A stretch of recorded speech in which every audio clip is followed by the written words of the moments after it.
जब आप social media पर ट्रेंडिंग मुद्दों में व्यस्त थे, जब टीवी चैनल आपको किसी और बहस में उलझाए हुए थे, तभी एक और सरकारी कंपनी निजी हाथों में चली गई।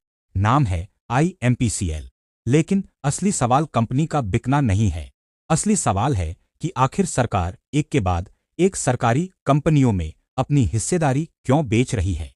क्या यह अर्थव्यवस्था को मजबूत करने की रणनीति है या फिर देश की सार्वजनिक संपत्तियों का निजीकरण। आज बात होगी तथ्यों की, भावनाओं की नहीं। लेकिन किसी भी मुद्दे पर राय बनाने से पहले हमें एक सवाल पूछना चाहिए। क्या सच में सरकार देश की संपत्तियां बेच रही है या फिर वह उन क्षेत्रों से बाहर निकल रही है जहां उसका काम व्यापार चलाना नहीं बल्कि नीतियां बनाना है। IMPCL कोई साधारण कंपनी नहीं थी। यह वर्षों से आयुर्वेदिक और यूनानी दवाइयों का उत्पादन कर रही थी, लेकिन अब सरकार ने इसमें अपनी हिस्सेदारी बेचने का फैसला किया है। सरकार का तर्क है कि निजी क्षेत्र कई बार सरकारी कंपनियों की तुलना में अधिक दक्षता से काम करता है। कम खर्च, तेज फैसले और बेहतर प्रबंधन, यही निजीकरण के पक्ष में दिए जाने वाले प्रमुख तर्क हैं। लेकिन दूसरी तरफ आलोचक कहते हैं कि सरकारी कंपनियां सिर्फ मुनाफा कमाने के लिए नहीं होती, उनका उद्देश्य जनता की सेवा करना भी होता है।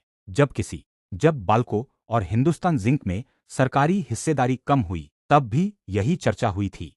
आज वही सवाल IMCL के सामने खड़ा है।